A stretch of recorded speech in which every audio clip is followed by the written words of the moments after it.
Sada Shiva Samarambham Shankaracharya Madhyamam Asmadacharya Paryantam Vande Guru Parampara. Om Sahana Vavatu Sahana Bhunaktu Saha Veeryam Karavavai Tejasvinavadhitamasti Ma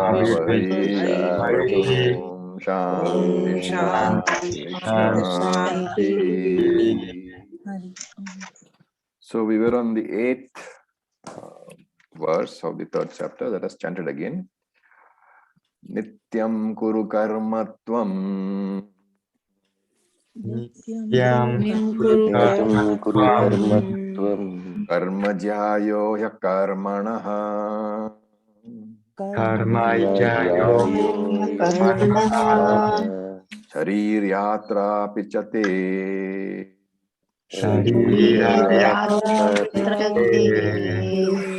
siddheda karmanaha.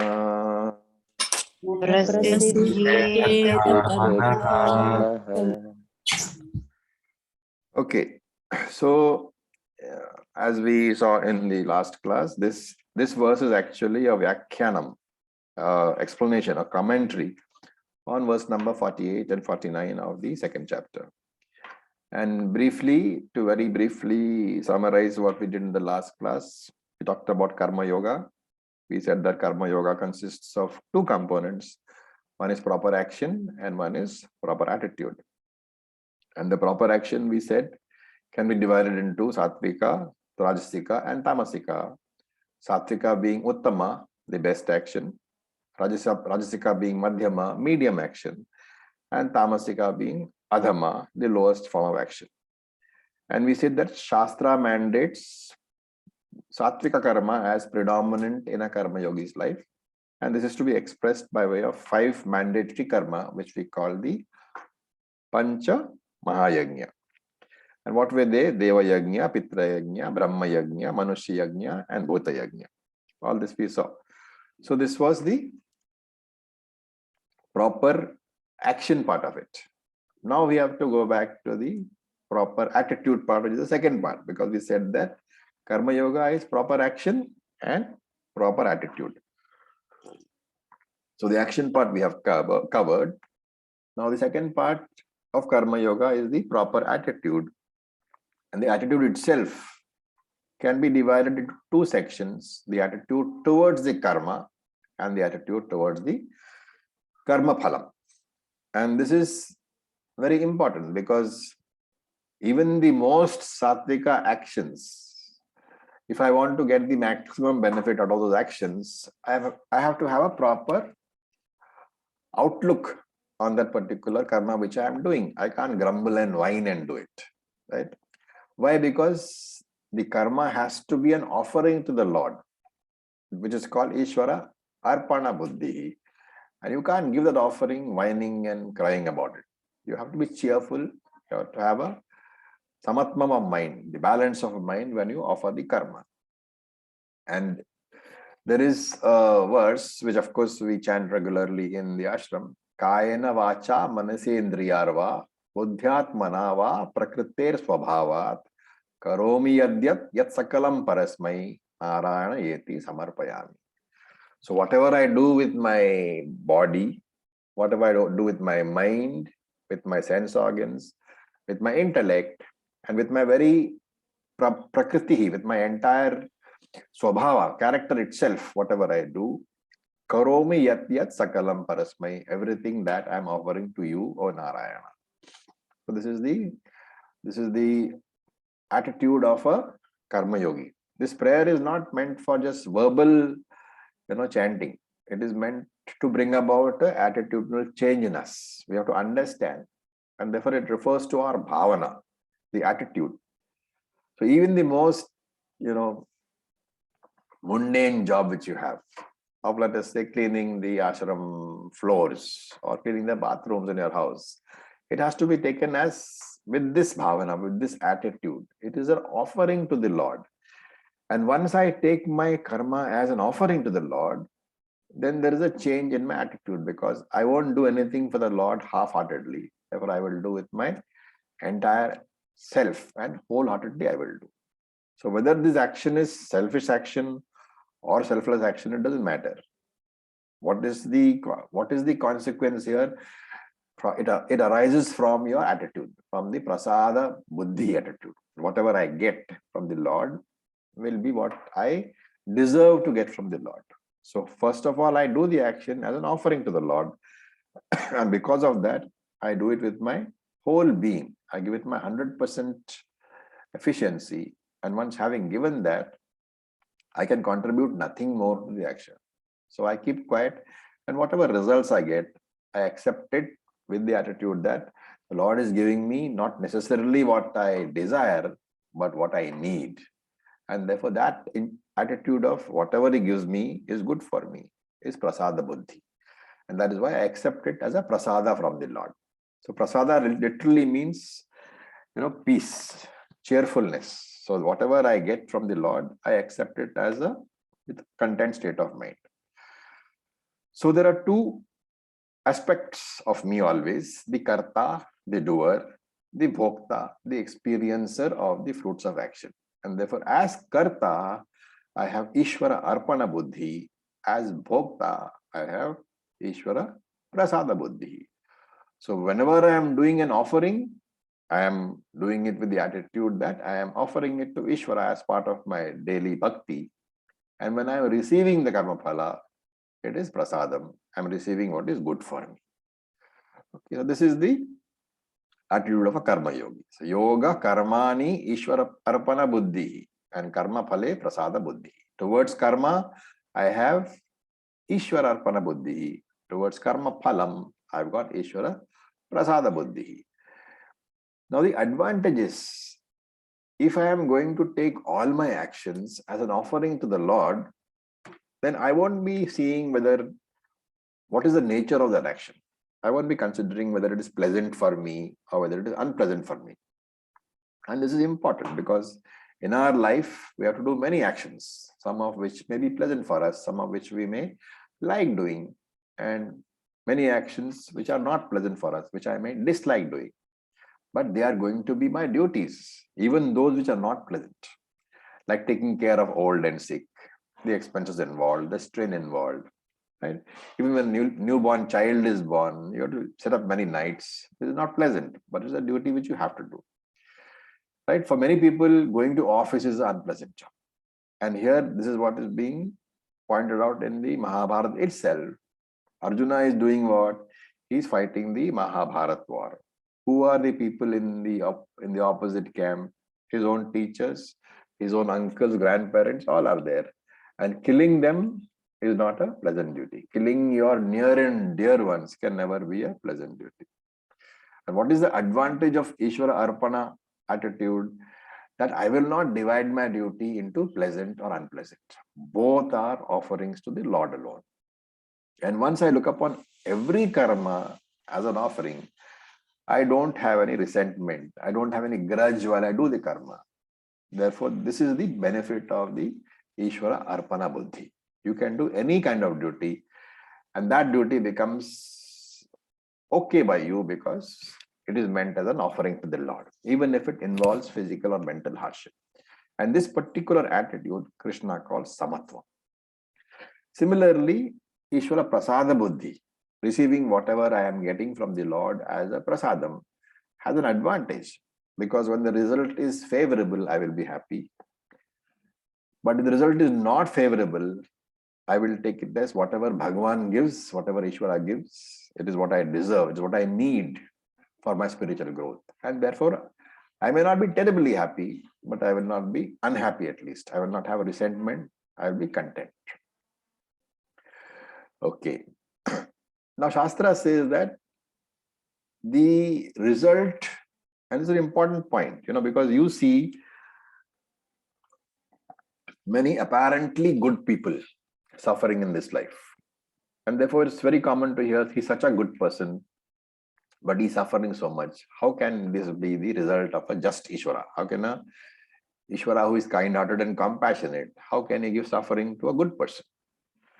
The point is that I may be extremely good in this life or even now, but Shastra says, the scripture says, the result of experience is not just the result of some present actions of this particular life.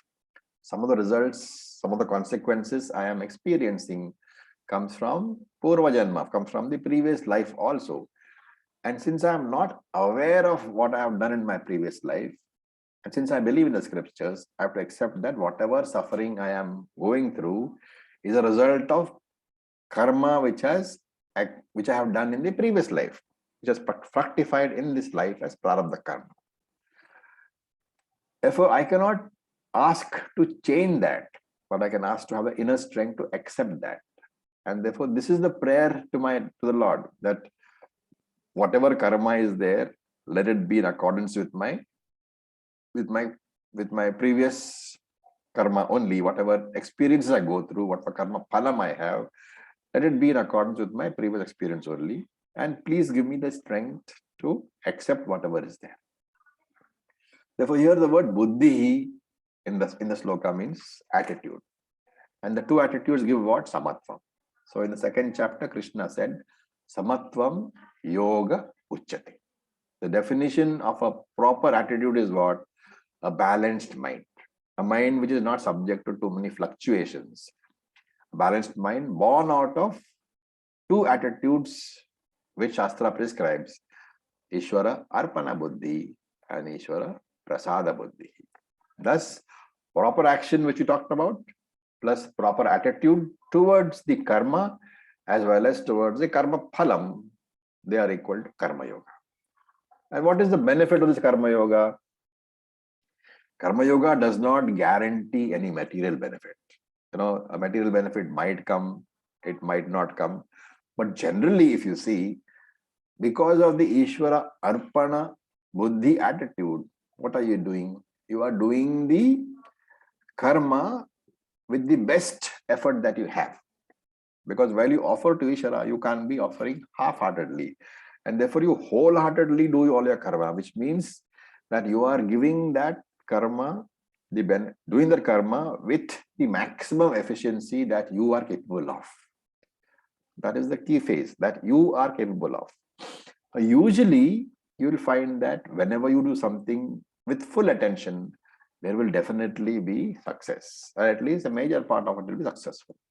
And therefore, while karma yoga does not guarantee material benefits, usually you will find that at least in some of the actions or most of the actions will be successful. Material benefit will generally come, right? But Shastra doesn't take it as the main product of karma yoga. It is a byproduct of karma yoga, not the main one. What is the primary result of karma yoga? It is accelerated spiritual progress. And what is the sign of spiritual progress? It is interest in Atma Jnana. It is interest in Vedanta, interest in Bhagavad Geeta classes, interest in Upanishad classes. So that is one indicator of our own spiritual progress. Am I getting interested in Gita classes or in Upanishad classes or in Vedanta classes? If so, then Karma Yoga is working on me, because it is producing the appropriate change of mind, which we talk about as Chitta Shuddhi, that is purity of mind, or Jnana Yogyata, the eligibility to come to Jnanam. All this is the product of Karma Yoga. And it's easy to judge whether it's working on us because it shows by the amount of interest that you can build up in Vedanta. Is the class for you just one of those things? And do I do all my other work, and only when I'm free do I go to class? Or is the class for me the primary thing in life on Sundays or Saturdays? And do I build my other activity around it? Do I adjust my other activity so that I can be free for class?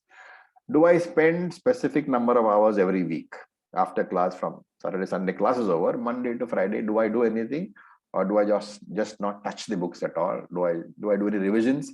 All this is a sign of spiritual progress, of the mind being slowly acclimatized to Vedanta. Okay. Now look at the sloka. So he says, akarmanaha karma jyayaha. So he says this inaction, akarma, not doing action, jyayaha is superior to action, karma. Akarmana karma jyayaha. That is, Krishna says that action is always karmaha akarmanaha jyayaha. Karma is always superior to non-akarma. Non-karma is akarmana, inaction. Essentially, he's saying action is always superior to inaction. So in the you look at the words, and karmaha comes first, akarmanaha comes second, jyayaha comes third. Rearrange the words. So karma is superior to akarma. Karma is superior to inaction. Now, when you say that, there could be a possible question. How is that view correct? Because a person who does karma, he always has stress. He's always under strain. While a person who does not do karma is free from the stress. What is the answer? Maybe in terms of the nature of karma and akarma, maybe that akarma, that is not doing karma, could be having an advantage over karma. But what in the nature of the two, in the nature of karma and akarma, not doing karma may have an advantage over doing karma because of the very nature, because karma does involve stress, karma does involve planning, karma does involve effort, while akarma need not have any of these things. So the answer is that yes, perhaps we concede that in terms of the nature of both, nature of karma, akarma could have some advantages over karma. But in terms of the fruits, in terms of the consequences, karma is definitely superior to akarma. Action is definitely superior to non-action. Why? Because only karma can give fruits. Actions can give fruits, and not doing action cannot give fruit. What is the fruit that karma gives? Karma gives chitta shuddhi, jnana yogyata. Akarma cannot do that. It is like saying, that I will not exercise because there is effort involved, there is pain involved, my body pains afterwards, and I sweat and I'm uncomfortable. While just sitting on my couch, I'm very comfortable. So why should I do the karma at all? With the same argument here, in terms of the nature of exercising and not exercising, exercising involves effort. Not exercising does not involve effort. And therefore, in terms of the very nature of both, you could always take the argument that non-exercising is more comfortable than exercising, therefore it is better than exercise. But what is the flip side? The effect, the karma phalam, in terms of non-fitness of the body by my not doing karma. By not doing exercise, what happens? My body is not fit. That effect is not immediately felt. It will come over a period of time. And also, another part, we saw in the previous sloka, in action, the mind is idle. In inaction, in not doing karma, inaction. Akarma, the mind is idle. And of course, we know the popular saying, idle mind is a devil's workshop. For a jnani, this is no problem, right? Because a jnani has learned to disassociate himself from his mind. And therefore, for a jnani, the mind is never a problem. But for most of us, if I'm idle, if I try to be alone, that same aloneness becomes a cause of a major problem. It can create fear. And therefore, you will find that, supposing it's a very quiet place, like for example, the ashram, and you will find that there are two types of people from whom you will get two different types of responses. One person whose mind is more or less shantam, mind is more or less quiet, will like the quietude of the ashram and will say, it's very nice. This quietude is that of the ashram. Another person who is not able to face his mind, whose mind gives him a lot of problems, he will be frustrated and he will say, this is like this quietude is like that of a shamshan, a cremation ground. Same place, same quietude, two different attitudes. Why? Because two different types of mind. So one who has got a mature mind, he will say, that it is aloneness. I am alone. The person who doesn't have a mature mind, he will say, I am lonely. Two different things. Externally, both are the same, but the response of the mind, the mature mind enjoys it, saying that I am alone. The immature mind is frightened of it, saying that I am lonely. Right? So internally, for the mature mind, this kind of environment is enjoyable. For the unprepared mind, it is dangerous. And that is why Krishna is saying here, akarmanaha shariryatra api chatane cha te na prasiddhyet. By not doing action, shariryatra api, even the journey of the body in this world will become impossible. And the journey of the body, as I often said, is from womb to tomb. During that journey, you have certain minimum requirements, procurement of food, clothing, shelter. Even all these will not be possible without karma. The desirable goal of a healthy and trouble-free body is also not possible. You need to eat properly, you need to exercise properly. All these things are not possible without karma. And therefore, even if I have been left enough money by my parents not to have to work, nature has ensured that, I need to put in some amount of physical effort, at least to maintain my health. Right? No amount of money can prevent a cholesterol buildup. No amount of money can prevent you having a heart attack. So you have to do what? Exercise, walking, treadmill, Surya Namaskara, all are what? Karma only. And so here Krishna is saying that there are defects of not doing action. Our karma has defects. And we saw all this in the previous verses. So by saying that, while saying this, we have to remember all the previous verses. First is what? Not doing action cannot give moksha. In which of the previous verses did you see that?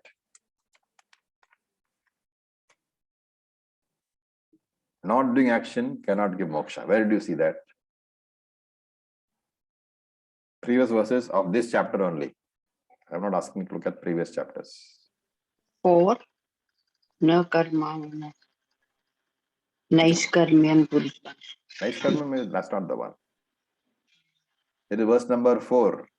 Yeah, that's what I said. 4. Sannyasat eva siddhim, nacha sannyasat eva siddhim samadhi gacchati. Right? Not doing karma cannot give you moksha. Then there is another one which says, in any case, it is not possible to remain without karma. It is not possible for a body to remain without karma.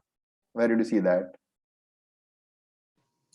Nahi kaschit kshanamapi. Nahi kaschit kshanamapi jatu tishtati avakarma. All this Krishna is summing up. Then he said, akarma is non-productive. Where did you see that? Mithyachar. Mithyachara savachyate, right? Mithyachar. And now he is saying that a healthy, productive life is not possible without karma. This is the eighth one he's saying. And therefore, okay, we don't even have to look at spirituality, right? Just look at your neighbors. Look at your neighbors and see who is the one who is leading a life without any activity, and who is the one who is leading a life which is very active, who does exercise every day, whom you find at the gym every day. And there are some people who don't move out. So there are couch potatoes, and there are people in the gym who has a better quality of life. You can see for yourself. And therefore Krishna is saying, hey Arjuna, what should you do? And this is what he's saying. Tvam karma kuru. You have to do action. You necessarily have to do action. What kind of action? Nityam karma kuru. You do those actions which are prescribed in the scriptures. Now here we should note carefully that Nityam has or Niyatam has a dictionary meaning of Nityam also, right? Here it is Niyatam kuru karma. So Niyatam has a dictionary meaning of Nityam, which means eternal, right? But here it is not that. Niyatam also has another meaning of Vihita, mandated, prescribed, vidhi, basically. So here you have to take the meaning of Niyatam karma as prescribed karma, as mandatory karma. And therefore, Niyatam karma kuru, do those actions which are prescribed, where in the scriptures as compulsory actions. Now the point is, what does it give me? what do these compulsory actions give me? What is the prayojanam? What is the benefit? Because nobody does anything without benefit. And therefore Shankara clarifies here that Niyatam karma is not meant for laukika, material benefits, worldly benefits.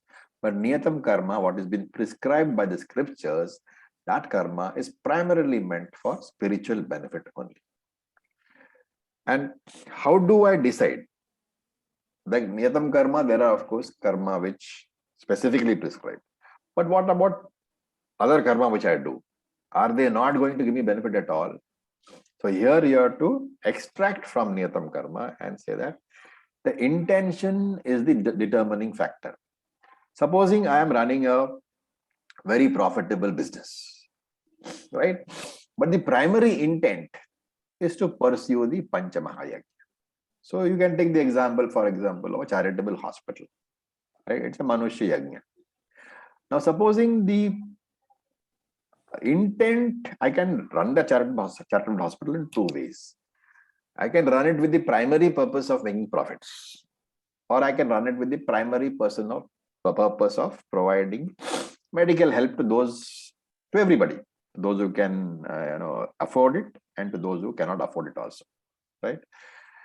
Now, either way, depending upon how good I am, you will have a reputation.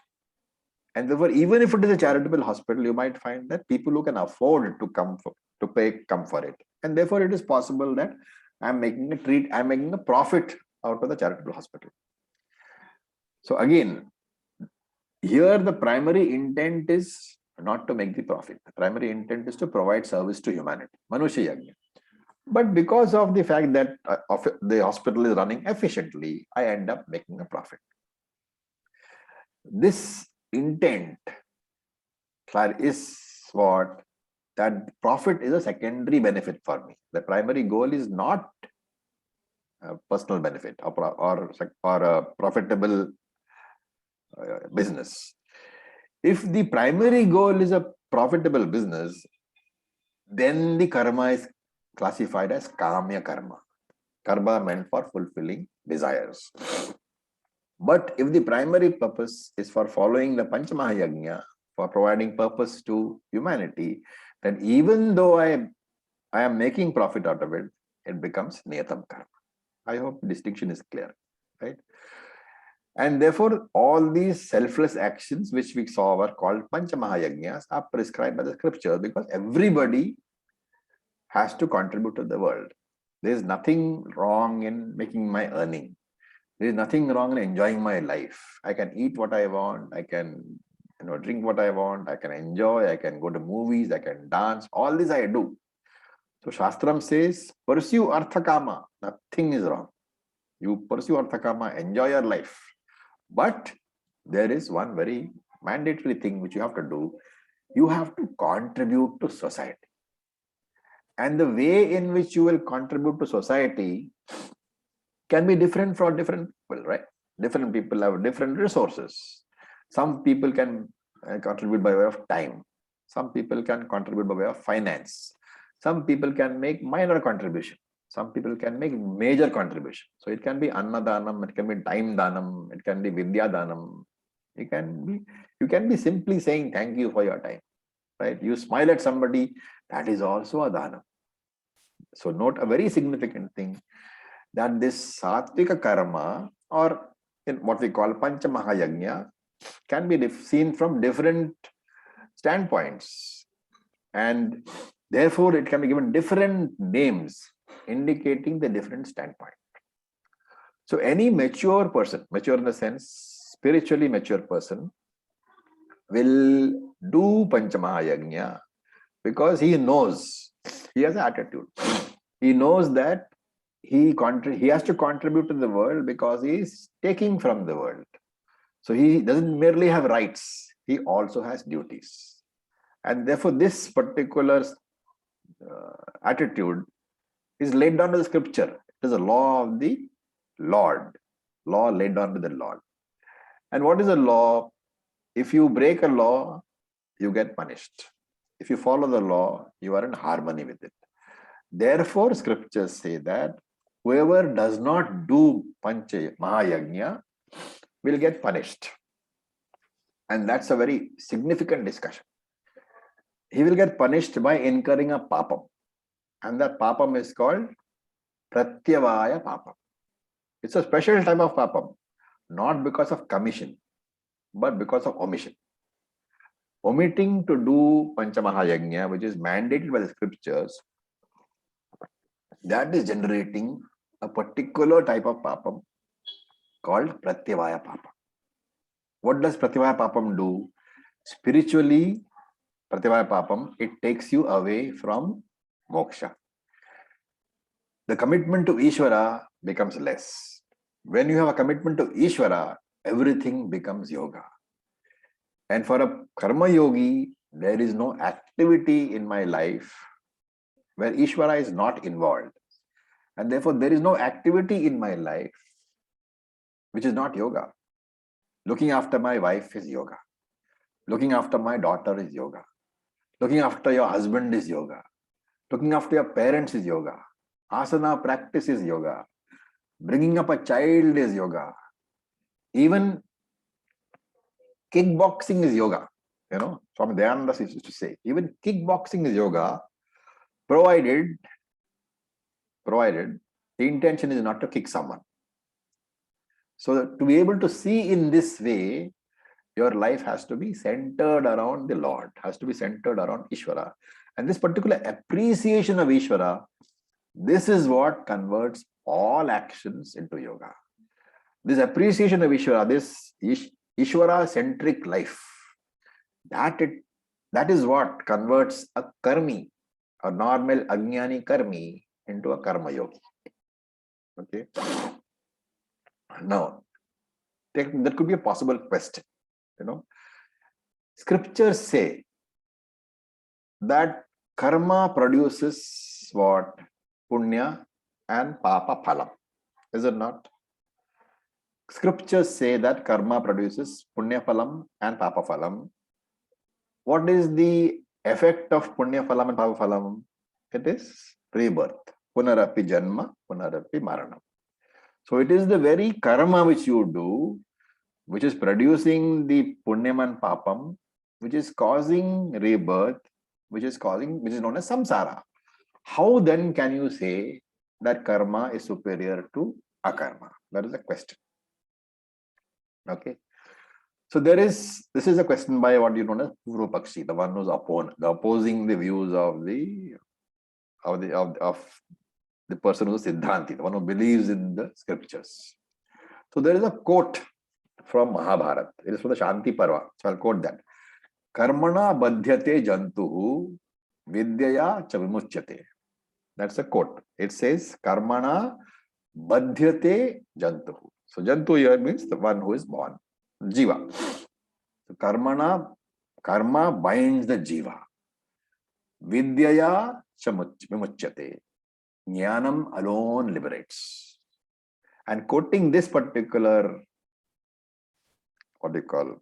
verse, the opponent will say that when your own scripture says that only jnanam can liberate and karma binds you, and I'm telling you, how does it bind you? It binds you by producing punya papam. Because of those punya papam, you go into samsara, into rebirth. How then are you saying that karma is superior? So he's talking about which part of this verse? Karma jyayo ya karmanaha. Krishna is saying that karma is superior. And the opponent is saying that no, Krishna may be saying that karma is superior, but there are so many scriptural statements which say that only jnanam liberates. And we all know the effect of karma. We all know that karma causes punya papam, which causes samsara. How then can you say that karma is superior? Okay. So by way of answering that doubt, the verse number 9 is given by Krishna. Okay. But before we go to verse number 9, we introduced the concept of pratyavaya papam. Pratyavaya papam is what? A papam, a sin. Remember that papam and punyam, papam is, in generally the English translation of papam is sin. A sin is said to be generated when you violate a commandment. But here, from the scriptural point of view, papam should be taken as any action which has a papa karma, basically. A papa karma should be taken as any action which has the potential to give you sorrow or pain at a future date. That is the correct interpretation of the word papam. It is not a sin. There are no laws which you are violating as such. But what you are doing is, there is a law which states that if you do some actions, you will get consequences. Right? If you do good actions, you will get good consequences. If you do bad actions, you will get bad consequences. This is the moral law, the ethical law. And you can't really call it a violation because that law doesn't say don't do. It's just pointing out that you do this, you get that. And therefore, in accordance with that law, whenever I do any action which has the capacity, the potential to give me future pain, that is called papam. Similarly, any action which has the capacity to give me future happiness is called punya. Okay, so having done that, now we will enter into the discussion on pratyavaya papam. Now, this is a very highly technical discussion, so I don't know if all of you will enjoy it, but it's a very, and normally in my basic class, I have not touched upon this earlier, but it has to be brought in later when we advance a bit. And therefore, I thought that basically in this class, at least I find that most of you are very focused. And therefore, I thought this particular portion we can discuss here. It's borrowed very heavily from Shankara Bhashyam. Okay, the whole concept, the whole discussion is borrowed from Shankara Bhashyam. You might find that it is a bit technical, but I would request you to pay as much attention as possible. Okay, now we made a statement. What is pratyavaya papam? Do you remember what we said? How exactly is pratyavaya papam generated? What was the mechanism of generation? By omission, not doing what you are supposed to do, what is mandated by Shastra. Not doing what you are supposed to do. Okay. Now it has been already stated in the second chapter in 40th verse, pratyavaya na vidyate. Okay. Now let me quote from you for a, there is a verse from Manusmriti. There is a work called Smriti. Okay. There's a verse from Manusmriti. It says, Akurvan vihitam karma ninditam cha samacharan prasajjan cha indriyartheshu naraha patanam richati. Okay.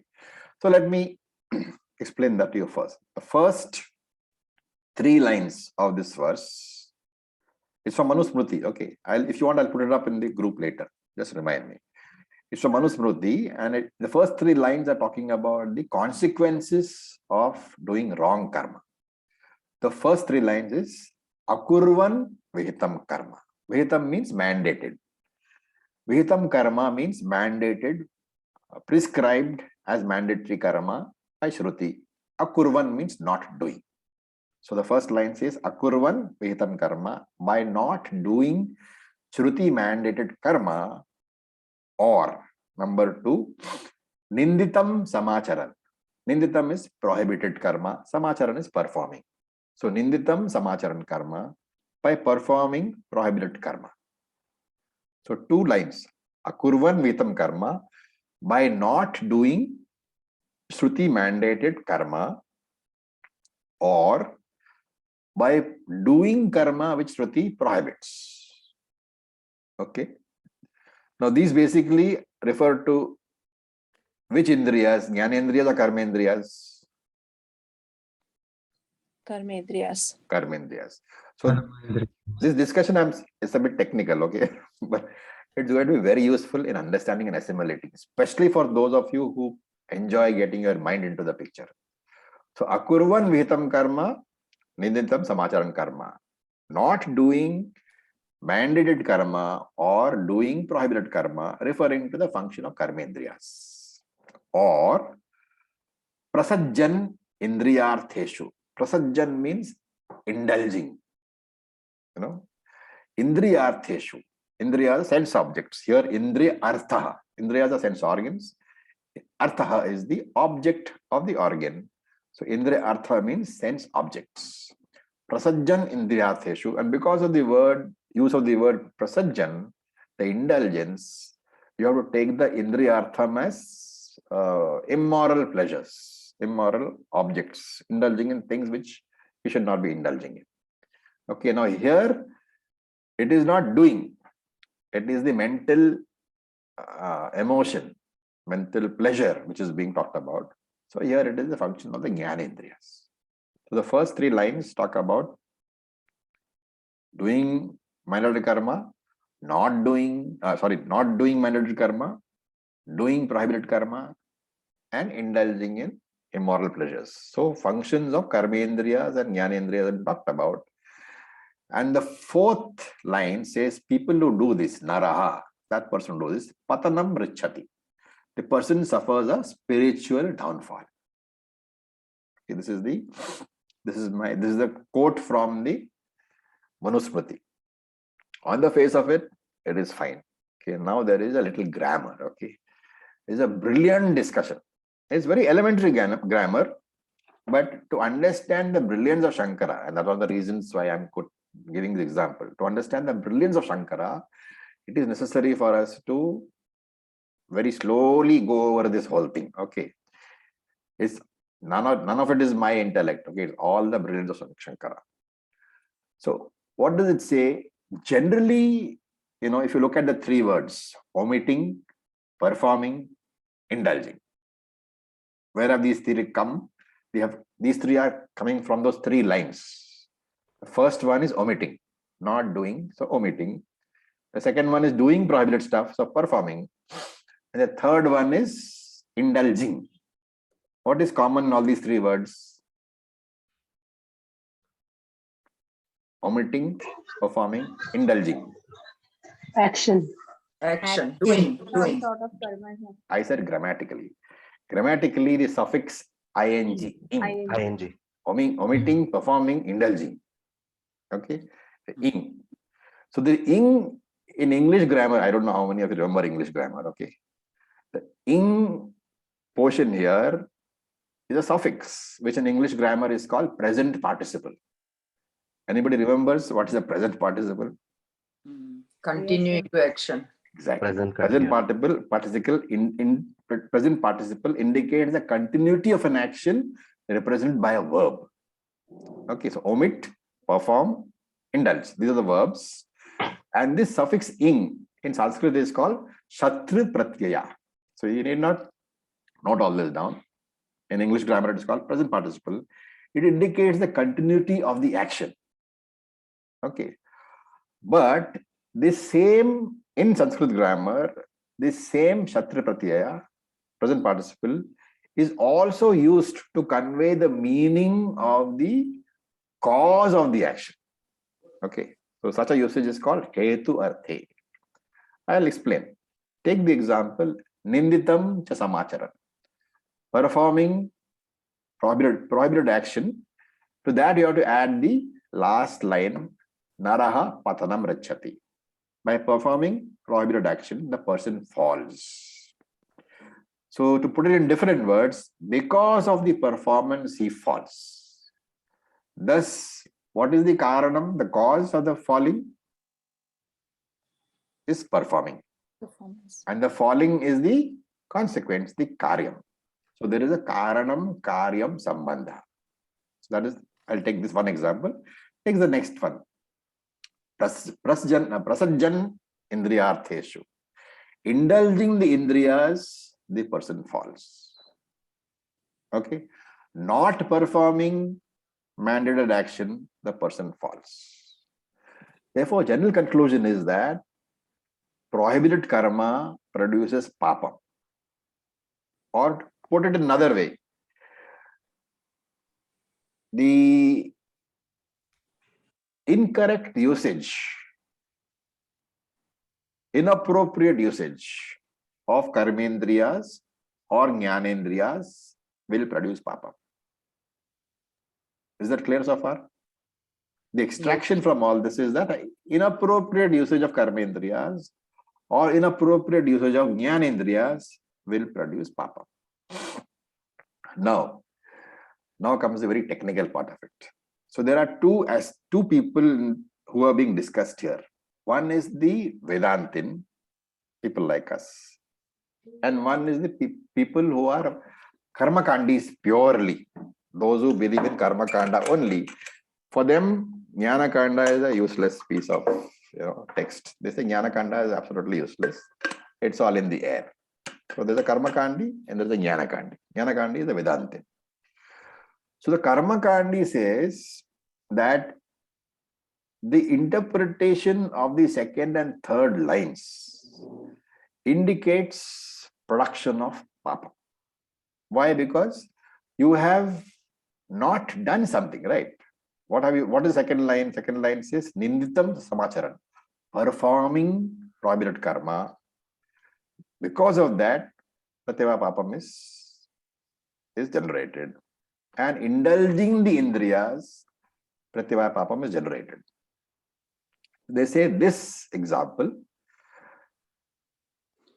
because of this example, in general, prohibited karma produces papam, or as I said, in inappropriate usage produces papam. And the Karmakandi says that omitting karma, the first line, has to be interpreted in the same way as second and third lines. You are seeing the difference? In the second and third lines, there is a performance. There is a performance something. And that performance produces papam. There is an action which produces papam. What is the action in second line? It is performing prohibited karma. What is the action in third line? It is indulging the jnanendriyas. And the Karmakandi says that in the same manner, you are interpreting these two lines to say that it is the performance of the indulgence which is producing papam. And therefore, in this interpretation has to be same interpretation as for the first line also. Therefore, in the first line, the non-performing is also Shatra Pratyaya, is also present participle. If in the second and third lines, you are taking the present participle as generating the papam, the correct interpretation for the first line is also that present participle, that Shatra Pratyaya, has to generate the papam. That omission is generating the papam. Because in the two lines, second and third line, performance is generating papam. You have to carry out the same interpretation for the first line and say that omission is also creating papam. Is the argument clear so far? Oh, Acharya, Yeah. this with the reflection to these three lines, this is grammatical understanding of it. This is only we are focusing on the grammatical understanding, because at one end omission means inaction, and at the other two it is involved with action, performance and omission. So we are only specifically talking of grammatical, the ing portion only here. That is why We are talking about the present participle, the ing portion. Okay, now grammatically, remember that Shastram is what? Shabda Pramana. And therefore, when you traditionally study Shastram, you have to study Sanskrit grammar. So normally I don't bring all these things in, okay, because it's a bit of head breaking. But here it's an interesting one, so I thought I would bring it in. What is being said is that the same logic which you are using for line 2 and 3, where you are saying that action is producing papam, that same logic has to be used for line 1 to say that inaction also produces papam. That is the Karmakandi stand. Right. Okay. So having understood that, do you see any problem in that statement? Yes, at one place inaction is also producing papam, at other place action is also producing. So what papam. is the problem? So the problem is how can how can both have the same papam? So how can inaction also not be done? and action also produce papam. So inaction also becomes better. Okay, let me put it another way. Anybody else has an answer to that? No, action and inaction have to be appropriate. No, that is fine. We are not talking about that. The contradiction of statements. In what manner? It is Because they're two basically opposites producing the same result. Okay. But any little refinement more? Nothing is Raviji. Yeah. Now, the example, I'm not sure. Like if a banana peel is thrown on the street, I know, and without picking it up, he goes forward, and the next person who comes sees the banana peel and he doesn't pick it up, and the third person who comes without seeing his place. So the first person who has put the banana peel on the road, it's because his action creates the papam. The second person, after seeing he did not pick it up, that creates an inaction purpose. So that is what is trying to be resolved. Now the thing is, saying that omission creates papam. What are we actually saying? We are saying that existent papam. Right? Pratyava papam is existent. So you're saying if it is generated, it is existent. So you're saying that an existent papam can come from a non-existent karma. This is Shankara's argument. He says by accepting this argument of the karma kandi, you have to accept the argument that existent things can come from non-existent causes. When you put it in that way, does the logic strike you as clear? Is it okay to say that nothing can come from nothing?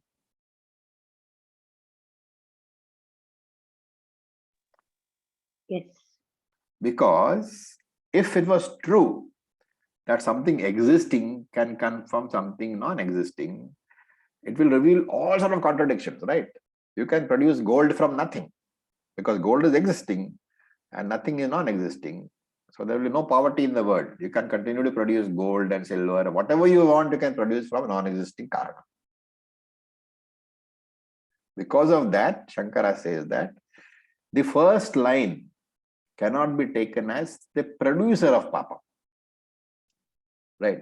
Shankara said that even if the language conveys the meaning of producing, the correct interpretation has to be in consistency with Shruti and Yukti, that is with scripture and with logic. Any Shruti interpretation should not be capable of, or should not be contradicted by Yukti. Right? That is one major thing we should remember wherever we are interpreting Shruti statements. No interpretation should be logically inconsistent. And therefore, Shankara here says that omission is not the producer of papa. So omission is the revealer of accumulated papa. So he says that present participle, the Shatru Pratyaya in the first line, is not to be used as producer, it is to be used as a revealer. Okay, let me give an example. Supposing you are not,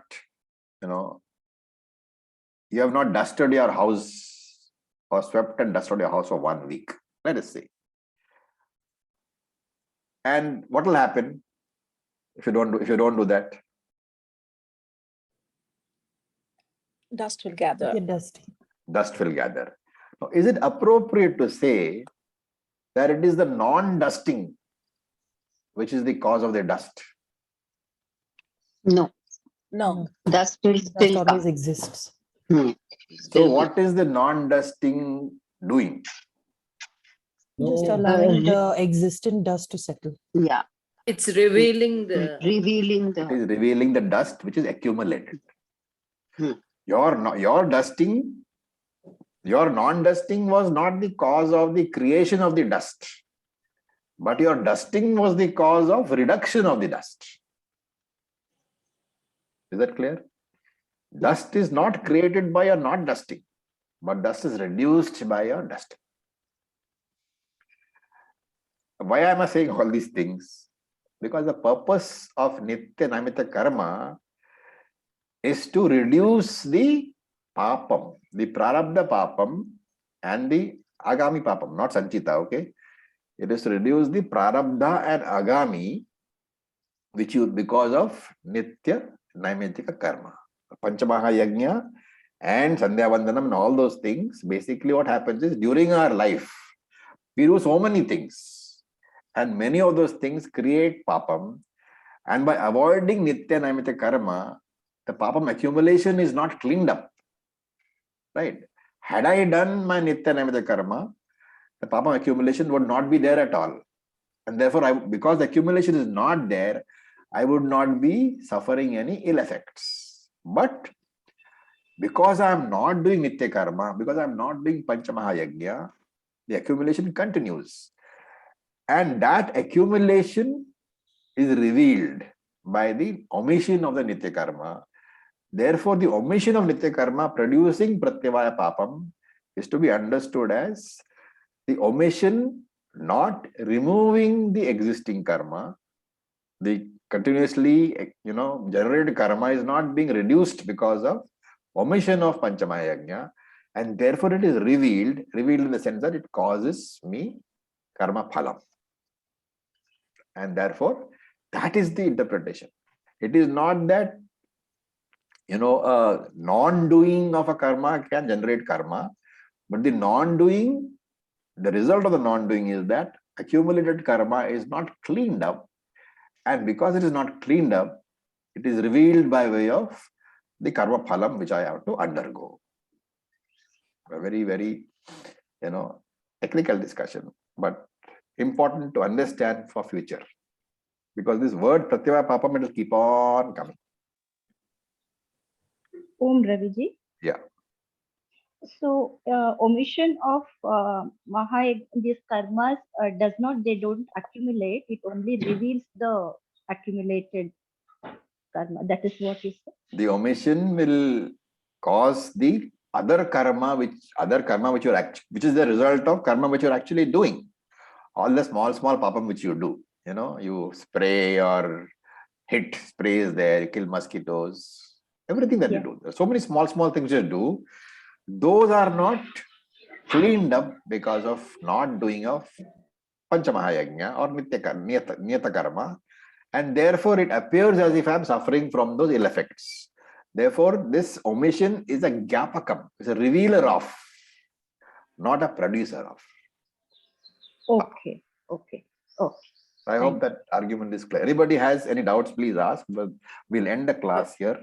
So in a way, pratyavaya papam, the not doing is actually not giving us the opportunity to exhaust the... Not exhaust. Clean, remove. Neutralize. Okay, neutralize is a good word, yes. Yeah. Exhaust means you are undergoing that. Undergoing the karma phalam. Neutralize means because of the punyam generated by nitya karma, neutralize, yes. Those karma will not fructify at all. They are being neutralized. And that non-neutralization is what is being indicated by pratyavaya papam. A very important understanding to have. Sir, I have a question. Yes, please. You mentioned that the prarabdha papa and agami papa gets cleaned up when we do this. Yeah. But my understanding is that any karma, the karma phala you have to experience to exhaust it, and it doesn't get neutralized at all. Any karma. Yeah, I was going to ask the same thing actually. So, does neutralize mean postpone? No, or Shastra gives two exceptions. One is the performance of nitya karma, and one is prayer. Both of them will effectively neutralize or reduce the accumulated karma. These two exceptions we have to take into account. So it's a cancel situation. It's a cancel situation. The punyam of these two is specifically applied towards the reduction of the karma. Om Acharya. Yeah. Here we have three statements which have said that Shruti mandated, so that we have already spoken of as the 5 karmas. Yeah. Then the prohibited karma, and the other is indulgence in immoral pleasures. So Yeah, I that is think, also prohibited, but the distinction comes between physical and mental. yes. So, but with the what would be the list of prohibited karmas specifically? Is that also mandated in the Shruti? Is that defined by That Shruti? will be defined in Veda Purva. So we are not getting into all that, but you can use common sense basically. Okay. Thank So you. hinsana kuryat, that's one of those prohibitions. Do not commit hinsa. That's a very wide term actually, because hinsa in thoughts and speech Yeah, and everything. actions Hinsa in and all things. Hinsa in thoughts, words, and deeds. so essentially it boils down to one thing only: intention. Obviously, if you hurt somebody unintentionally, it is not a papa. But like you know, we say that we eat food, and in fact, when we are destroying the plants unintentionally, but then the amount of So it's not unintentional. That is a different category where it is unavoidable papa. When you eat a fruit, you are harming the plant. When you cut the tomato tree, are you not killing the plant? You are. So, but it is unavoidable because nature has given you a structure which requires food. So that is why you do praschita karma. Or even Panchamahayagnya will basically neutralize those.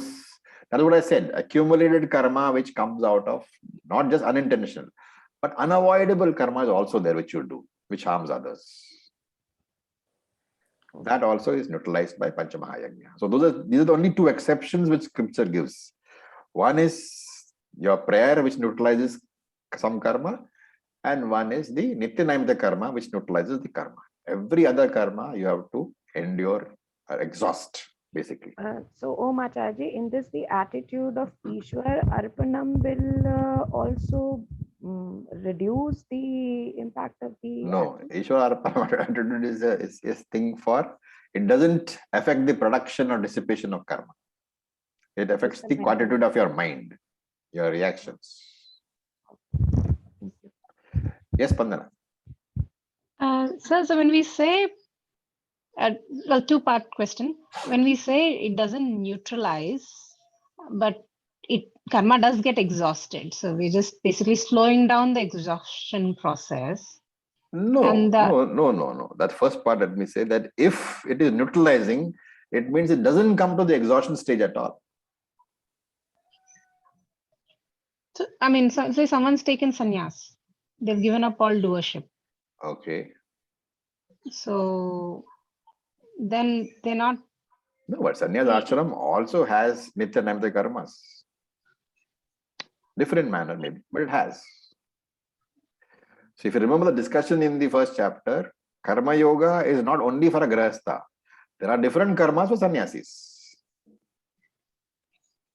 Both sannyasis and grahasthas both have to follow karma yoga, upasana yoga, jnana yoga. It is only a lifestyle change. It is not a sadhana change. The three sadhanas are there for both types of lifestyles.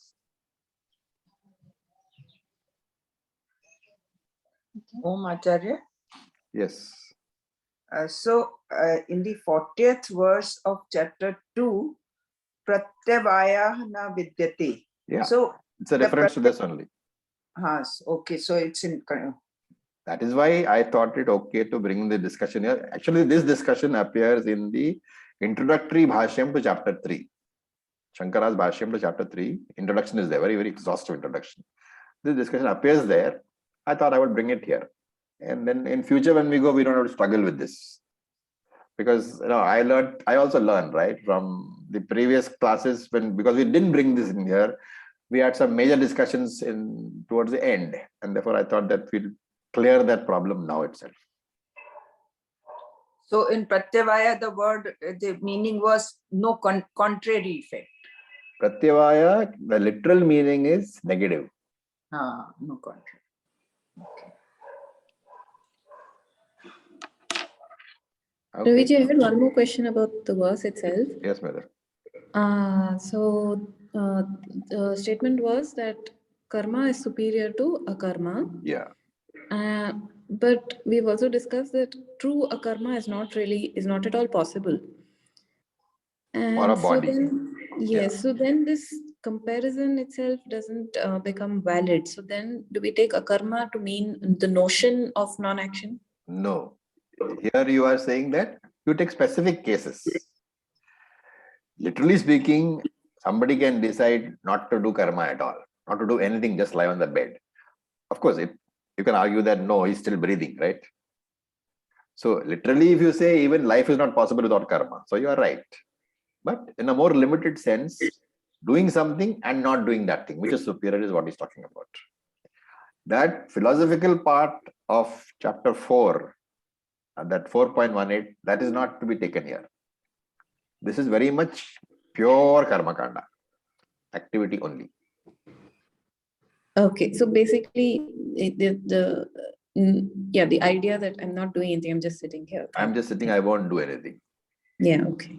And see, because why this comes up, because I think you would remember a discussion in chapter 18. There's a certain philosopher who says that you don't have to come to Jnana Kandam to get moksha.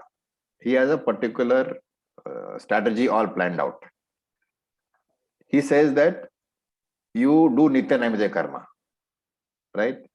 And Shastra says that by doing Nitya Naimitya Karma, no fresh karma is generated. So he says you do Nitya Naimitya Karma, no karma generated. You experience all your karma.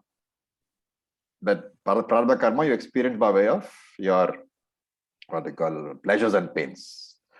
And then number 3 is you don't do prohibited karma. So 3-pronged strategy has: don't do prohibited karma, do mandated karma, and experience all the consequences of your karma. If that is so, then in this life all your karma is exhausted, and therefore you will get moksha. You don't need jnanam at all. Yeah, I remember this, and then we discussed the loopholes, like what about Sanchita? Loophole is because he doesn't talk about Sanchita. So this has to be in connection with that. Okay. Okay, so there's a very heavy discussion. I would urge you guys to go over this, especially last two. Actually, 2 classes we have done only verse number 8. So please go over both the verses, make your notes. So the next class, we can move on. So with this, we'll stop. Yes, June. Last question. Ravi, just a reminder, if you could please share in the group the verse from the verse. I'll do that. Okay, thank you. Om Purnamadav Purnamidam Purnat Purnamudachyate Purnasya Purnamadaya Purnam Eva Vashishyate. Om Shanti. Om Tat Sat. Om Namah Shivaya. Thank you. Thank you, Thank you, Acharya. Acharya.